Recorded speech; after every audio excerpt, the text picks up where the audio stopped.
미국은 비즈니스의 창업과 폐업을 쉽게 할 수 있습니다. 단순히 비즈니스를 하고자 한다면 준비할 것이 없을 수 있지만 법인을 설립한다면 이야기가 달라집니다. 캘리포니아에서는 1인 이상의 주주와 1인 이상의 이사가 주식회사를 등기할 수 있으며 법이 정하는 최소 자본금은 없다고 합니다. 그렇다면 왜 법인을 설립해야 하는지, 그 절차와 방법은 어떻게 되는지, 법인 설립에 대한 A to Z라는 주제로 이원석 변호사님 모시고 상세히 알아보는 시간 준비했습니다. 변호사님 만나볼게요. 안녕하세요. 네, 안녕하세요. 반갑습니다. 변호사님. 네, 변호사님. 오늘은 이 법인 설립에 대한 이야기를 나눠볼 텐데요. 법인이란 무엇인지 좀 먼저 알려주시고 왜 법인을 설립해야 하는지에 대해서도 좀 자세한 설명 부탁드립니다. 네네. 법인의 정의라기보다는 이제 네. 법인이 왜 필요한가? 네. 거기서 잠깐 설명을 하자면 이제 그 법인이라는 것은 이제 엄격히 말하자면 이제 많은 분들이 그냥 아시는 게 주식회사를 제일 많이 쓰시니까 네. 주식회사 예를 들자면 살아있는 사람이 아닌 즉 말하자면 어떤 회사가 네. 살아있는 사람이 모든 재산을 사고 팔고 하듯이 살아있는 사람이 아닌 어떠한 그 회사 자체에서 사람과 똑같이 사고 팔고 모든 회사를 운영한다든지 네. 뭐 여러 가지 할 수 있는 어떤 권한을 이제 갖게 되는 거거든요. 네. 그러면 법인이 어떤 경우에는 개인이 사고 팔고 다 할 수도 있는데 굳이 법인을 세워야 되는 이유가 뭔가? 예를 들자면 한 회사를 운영하는데 한 사람이 주인이 아니라 여러 명이 주인이 있을 경우에 네. 법인 회사를 하나를 차려서 거기에 어떤 소유권을 나눠 갖는 그런 식으로 운영을 하시면서 비즈니스 하실 수 있기 때문에 네. 그러기 때문에 이제 법인이 필요할 수가 있는 거고요. 네. 또 한 가지 이유는 이거는 이제 법인을 정의라기보다는 법인을 설립해야 되는 이유 중에 하나가 본인이 비즈니스 운영하시다 보면 네. 여러 가지 채무 관계 또는 어떤 라이빌티 이슈 예를 들자면 부동산을 소유했는데 그 부동산에 누가 건물이라고 한다면 건물에 넣어서 다쳤다든가 아니면 어떤 비즈니스 운영하면서 생긴 뭐 채권 문제라든지 네. 이런 거에 어떤 책임을 유한 책임 즉 말하자면 모든 책임이 그 법인이 소유한 재산에서만 어떤 책임을 지는 거지 네. 법인을 소유한 개인의 재산까지 따라오지 않게 하기 위한 어떤 채권의 어떤 한계를 라인을 긋기 위한 네. 그런 이유 중에 하나로 법인을 설립하는 경우가 제일 많다고 봐야 되겠죠. 네.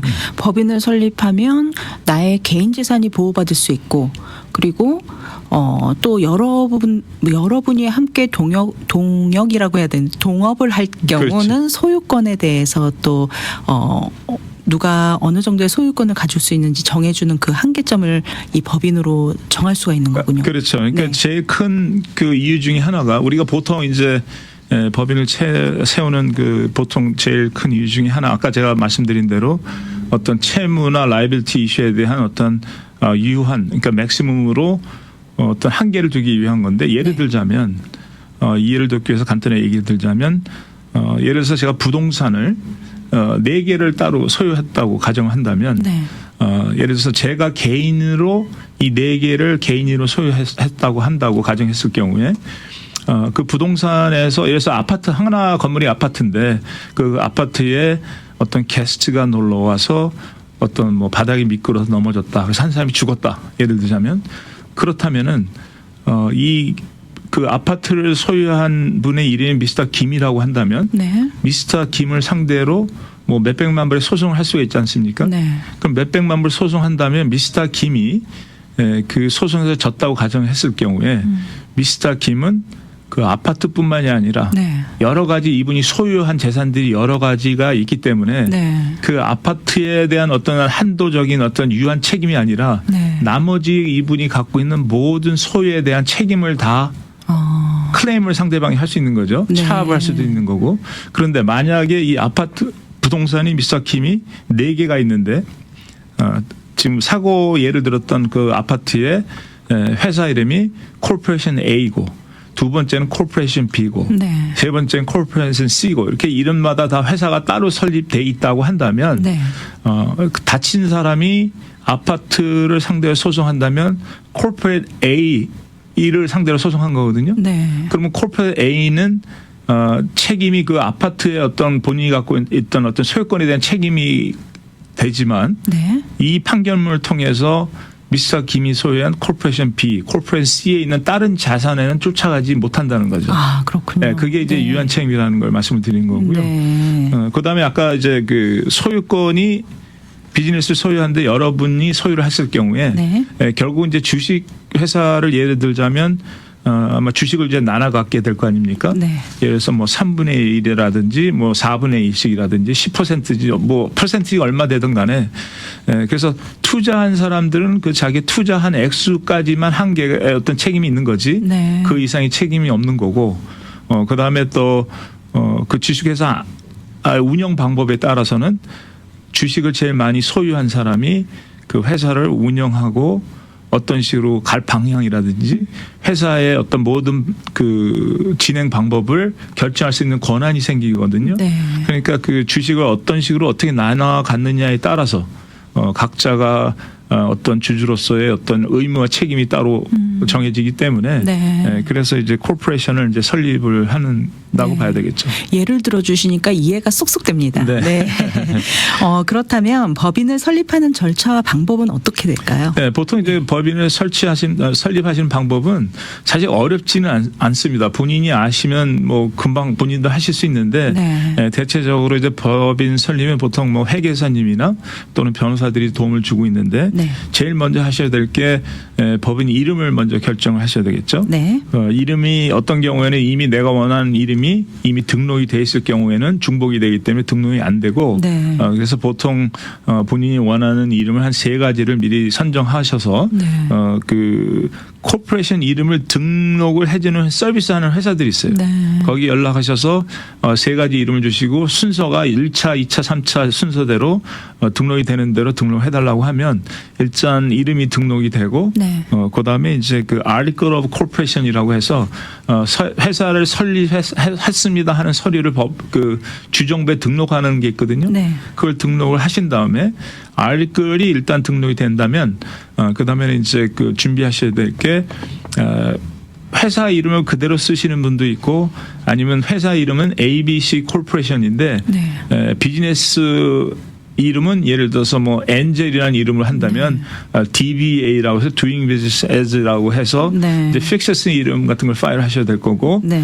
그다음에 이제 그 한 가지 또 중요한 게 뭐냐면 어떤 비즈니스를 운영하느냐에 따라서 기본적으로 이 비즈니스를 운영하려면 투자가 최소한 어느 정도 된다는 액수가 정해진 건 아니지만 네. 어떤 비즈니스를 하기 위해 충분한 투자가 이루어져야지만 회사로 인정을 받을 수가 있거든요. 네. 그렇기 때문에 그럼 투자를 각자가 얼마씩 해야 될지 그걸 확인을 하고 네. 그 투자하는 액수에 따라서 주식을 이제 이슈를 하고 그다음에 은행 어카운트를 오픈을 하고 그다음에 이제 이 부분은 굉장히 많은 분들이 혼동을 하시는 제가 저희 사무실에 이제 오시는 분들 보면 거의 뭐 대다수가 이 부분에 대해서 굉장히 혼동을 하고 계세요. 우리가 주식회사를 본다면 네.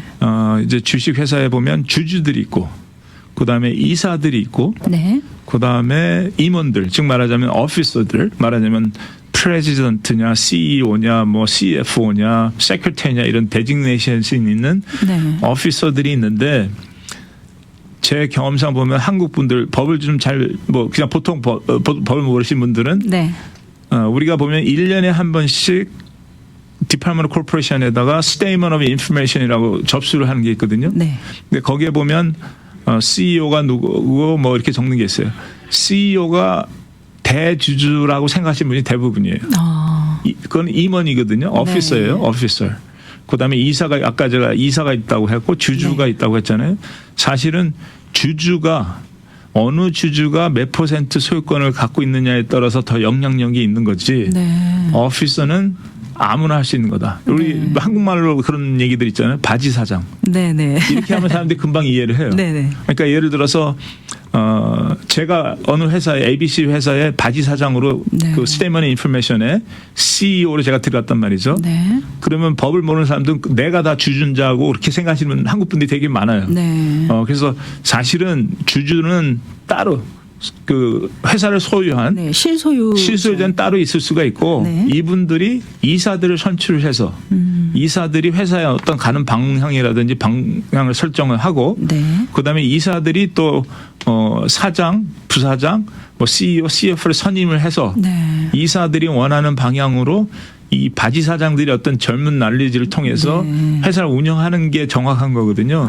근데 많은 분들이 굉장히 이게 주주하고 이사하고 임원들, 네. 오피서들하고 혼동을 많이 하세요. 네. 그래서 본인이 항상 내가 주주입니다 막 하시는 분들 내가 서류 찾아보면 주주가 아니라 본인은 CEO고 CFO고 네. 오피서지 소유권이 있는 건 서류는 하나도 없어요. 네. 그러니까 이제 문제가 뭐냐면 누구랑 이렇게 파트너십을 해서 전적으로 믿고 넘겼는데 돈도 투자하고 그분들이 매니지하기 원했는데 그분이 이제 스테이먼 인포메이션에 자기 이름을 거기 CEO로 보고를 했다고 해서 네. 본인은 다 자기 서류로 다 자기가 주주처럼 돼 있다고 이게 잘못 생각하시는 분이 굉장히 많습니다.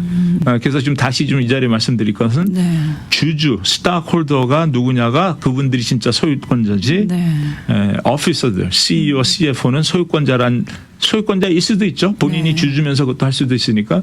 그렇지만은 오피서라고 해서 무조건 주주라고 얘기할 수는 없다는 거죠. 그렇군요. 네네. 네.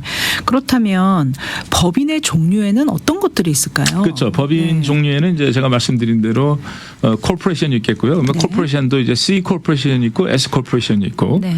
그다음에 이제 주로 변호사들이 많이 recommend하는 limited liability company라는 게 있고요. 보통 네. 우리가 LLC 이렇게 많이 쓰기도 하고요. 네. 그다음에 이제 partnership 어떤 different 모양의 어떤 그 partnership이 있는데 네. 그 코퍼레이션 같은 경우는 이제 C 코퍼레이션과 S 코퍼레이션에 좀 차이들은 있어요. 네. 그런데 뭐 이 시간에 코퍼레이션에 다 설명을 할 수는 없으니까 네, 네. 보통 기본적으로 뭐 투자하는 사람이 몇 명 안 되고 소규모 투자를 하는 사람들이면 보통 S 코퍼레이션을 하는데 네. 그 이유 중에 하나가 C 코퍼레이션일 경우에는 C 코퍼레이션에서 세금 보고할 때 거기서 세금을 내고 그다음에 코퍼레이션에서 주주들한테 말하자면 디비던이나 어떤 프로핏을 줬을 때 네. 그럼 또 그 주주들이 또 세금 보고를 해야 되는 어떤 더블 텍세이션 이슈들이 있거든요. 네. 그래서 S 코퍼레이션일 경우에는 더블 텍세이션이 아니라 코퍼레이션에서 받은 그 자체를 그대로 주주들이 받아서 세금 보고만 하면 되니까 네. 그래서 더블 텍세이션이 있고 하나는 그냥 직접 세금을 한 번만 낸다는 네. 그런 차이가 있다고 보시면 될 것 같고요. 네. 그다음에 이제 코퍼레이션의 좀 장점은 좀 그런 것들이 있는데 단점이라 하면 또 어떤 단점이 있냐면 이게 보통 이제 소송이나 분쟁이 생기고 네. 또한 그 뭐 세금에서 어디 당하고 이럴 때 문제가 될 수가 있는 건데 네. 많은 분들이 보통 코퍼레이션 셋업은 해요. 누구한테 맡겨서. 근데 제가 보면 굉장히 놀랍게도 코퍼레이션 서류 갖고 있는 게 본인은 하나도 없고 누가 갖고 있냐면 보통 회계사님이 갖고 있다고 얘기하는 경우도 네. 많고요. 주식을 받아본 적이 전혀 없는. 그러니까 예를 들어서 아까 제가 말씀드린 대로 뭐 회사를 설립하고 등록을 하고 은행 어카운트도 열고 투자를 해서 그 투자한 만큼 회사의 어떤 주식을 받으셔야 되는 거 아니에요? 네. Certificate of 뭐 스탁을 받아야 되는데 네네. 그것조차도 받은 적도 없고 우리가 얘기하는 정관이라고 해서 지금 제가 말씀드린 이런 서류들이 이렇게 북처럼 만들어낸 게 있어요. 네. 그래서 주식이 이슈된 그러니까 주식이 이제 발행된 거에 대한 누가 소유권이 있고 그다음에 회사에 관련된 서류 뭐 이런 정관을 보통 갖고 있어야 기본인데 네. 아무것도 없고 그냥 등록만 해놓고 있는 분들이 있거든요. 근데 그럼 과연 이분들이 아까 제가 말씀드린 주식회사로서의 어떤 혜택을 받을 수 있는 네. 그러니까 주식회사로의 어떤 혜택을 받기 아까 제가 간단한 예로 라이빌리티가 있을 경우에 네. 주식회사니까 이거는 개인한테 책임이 없다 이렇게 돼야 되는데 네. 본인은 코퍼레이션을 만드는데 이런 서류가 하나도 없고 그 법에서 요구하는 코퍼레이션 같은 경우는 뭐 1년에 한 번씩 뭐 셰어홀더스 미팅을 해야 되고 회사에 어떤 중요한 일이 있을 경우에는 이사들의 모임이나 뭐 해서 스페셜 미팅 해서 뭐 미팅이 어떤 그 서류가 다 있어야 되거든요. 네. 이런 게 없다고 한다면 코퍼레이션 등록만 했다고 해서 코퍼레이션의 인정을 못 받아서 네.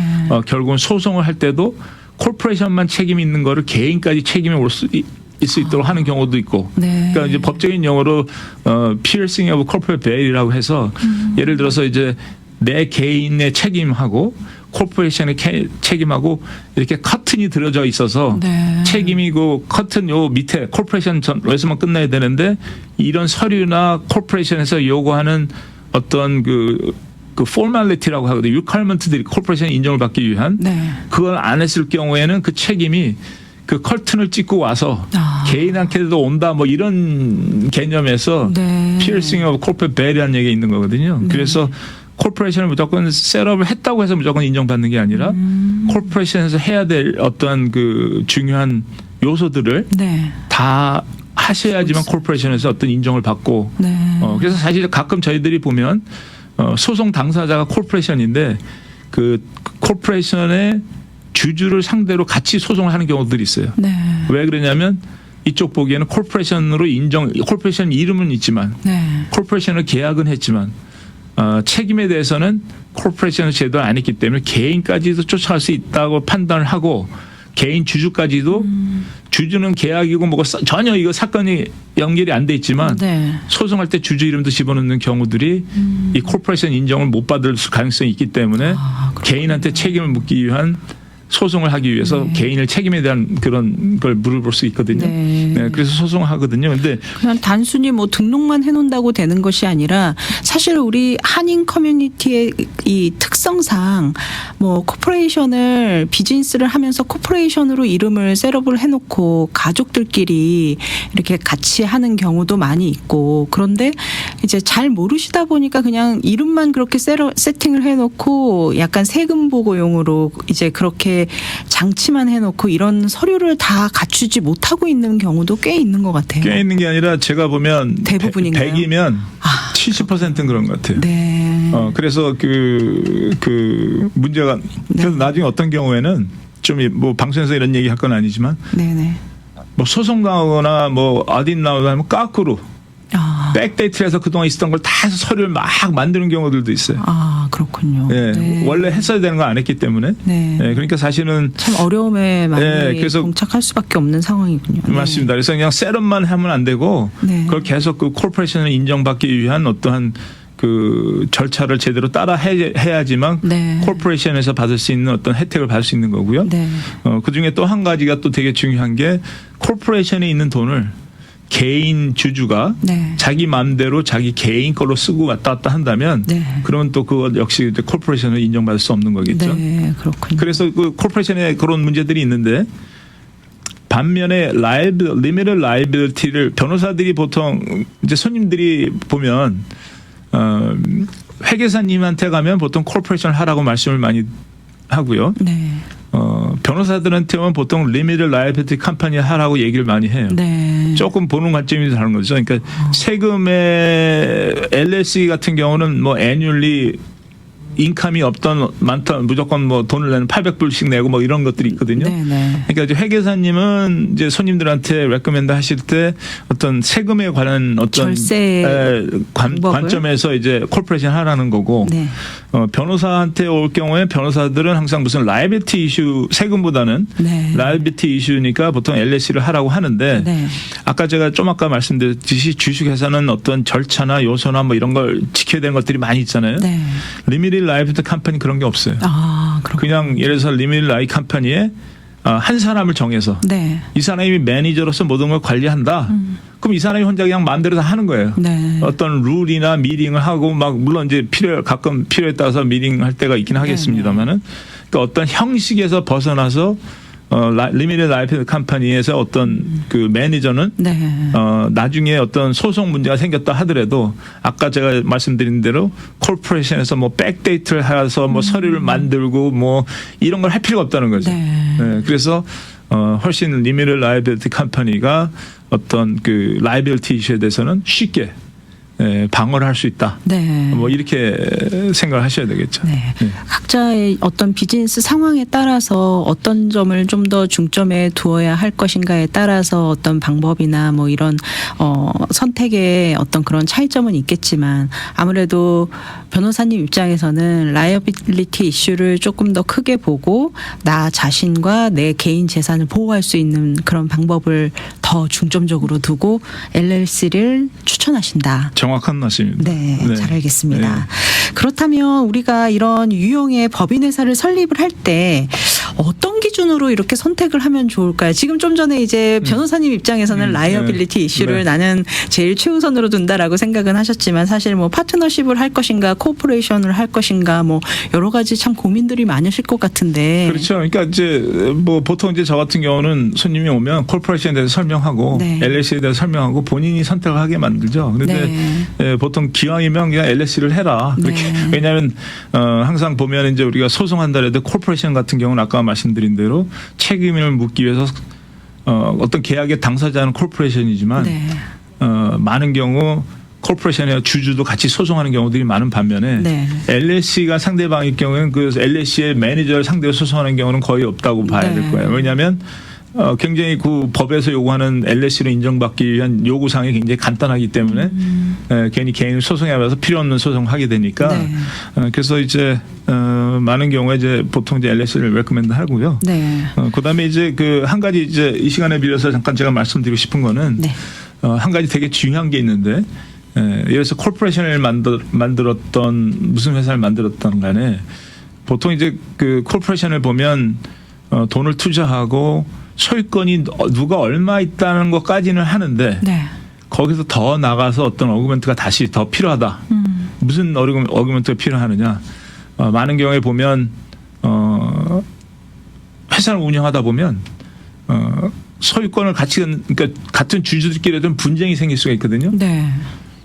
근데 거기에 대해서는 아무런 어떤 저희가 방향과 어떤 동의한 게 없기 때문에 굉장히 문제가 크고 복잡하고 어떻게 가야 될지 모르는 경우들이 많아요. 네. 그래서 보통 제가 손님한테 얘기하는 게 어떤 주주들끼리 어떤 어기먼트가 있어서 이럴 수가 있잖아요. 우리 둘이 저하고 이제 아나운서님하고 네. 고미연 아나운서님하고 저하고 어떤 그 주식을 해서 네. 서로 50대 50을 가졌다고 가정해 보자고요. 네.